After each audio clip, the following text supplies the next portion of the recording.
Pop had a large smile. He was a large man after all, with thick arms and callous hands. The other electricians called him Big Texas. He wasn't from Texas though, but that didn't matter. He was big, and that was enough. His eyes were not smiling now. They were staring through me, waiting impatiently. Pop cleared his voice after a moment. "Look at her when you are talking." He pressed his callous fingers into the crevice of my neck, forcing me to look at the cabin. The roof was covered in moss. The wood looked rotten, dark patches covered most of the logs. If Pop had leaned against it, I was sure it would crumble under his weight. A small sign above a service window read "Check-in." It was the only thing that looked new. Behind the service window was a small woman in green. Her sun-spotted hands were covering her eyes from the light that was peeking in.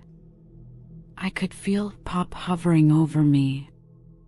He was waiting for me to respond, but what was I supposed to say to know? I know what Pop would say. "We paid for a cabin, so give us a cabin." He would add a "God damn it" for good measure. It was the cherry on top of his "it's my way or the highway" attitude. I was not like Pop though. I wasn't big like him, my hands couldn't palm a lineman's plier, I couldn't make people belly laugh at the drop of a dime. I was quiet, Pop was loud. It had been too long. I had to say something now. I blurted out, "WW what?"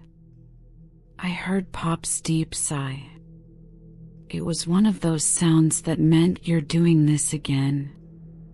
He thought it was something I'd grow out of, but when I didn't, he decided it was because of a lack of confidence.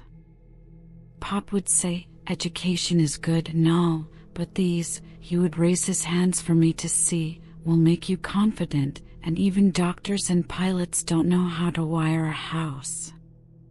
I felt Pop move me aside. I knew I should have said something better than what. It was my job to check us in.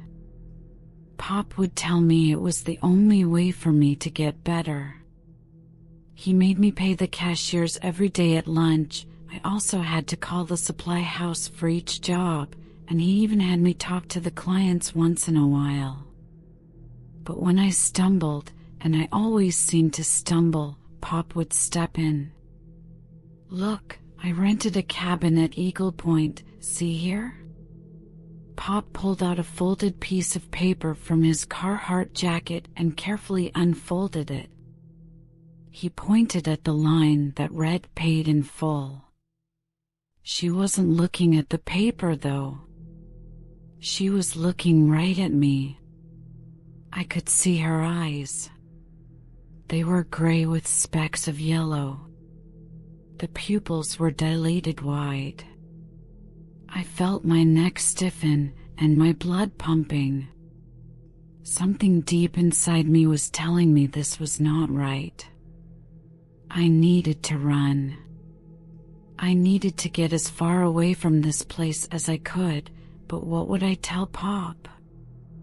That the woman in green looked at me. She made me feel weird. No, I couldn't do that. So, I stood there transfixed, unable to move, like a man on a wire. The woman leaned forward. I could smell her breath oozing out of her open mouth. It was nauseating. "You can't be going up that mountain." There was something in her words. The way she enunciated "mountain." It was like she was chewing on something bitter. I heard Pop pushing his finger repeatedly into the paper. It was crumpling into itself. "Look," he demanded.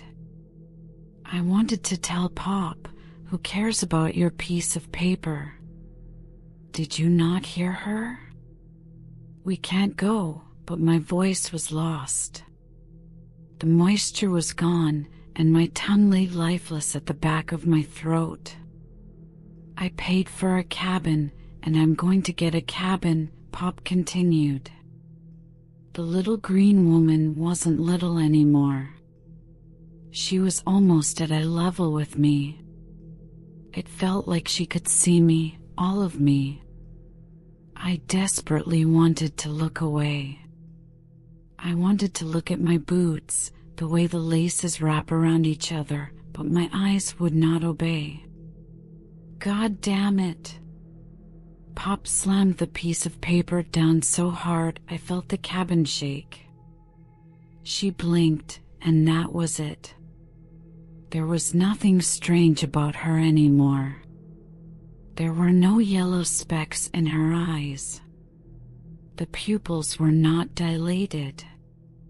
She was just an old little woman in a cabin. Yes. Eagle's Peak, she said slowly, and then waddled out of view. I had to tell Pop about the woman's eyes. How they were too big for her head. That there was something very wrong with this place, but what could I say that didn't make me sound crazy? Maybe I was? Pop? I asked when I knew she was out of earshot. Pop grunted at me. I knew that meant he was mad. He only grunted when he wanted to say something but didn't want to hurt my feelings. Before I could figure out what to say to Pop, the woman in green was back and holding out a small brass key. Take the key and thank the woman, Pop told me. It didn't matter if I took the key. I told myself. We could still leave, so I reached forward and grabbed it. The woman smiled at me. It was a strange smile. "TT, thank you," I managed to say. "Please, don't thank me." Her voice was low and sad. She wasn't smiling. I could see that now.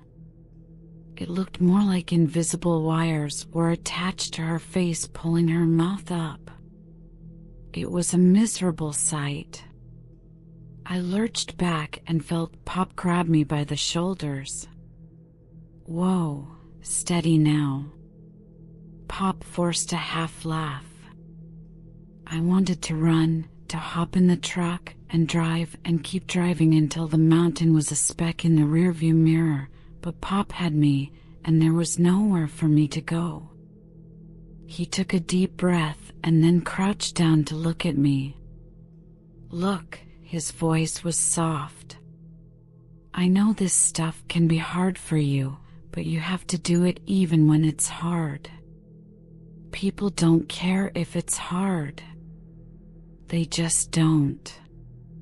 He paused for some time. His skin was damp from sweat. There was a slight breeze coming through the pine trees, and the sun was beginning to set. He stood up and said in his matter-of-fact way, "It will get better." "It will,"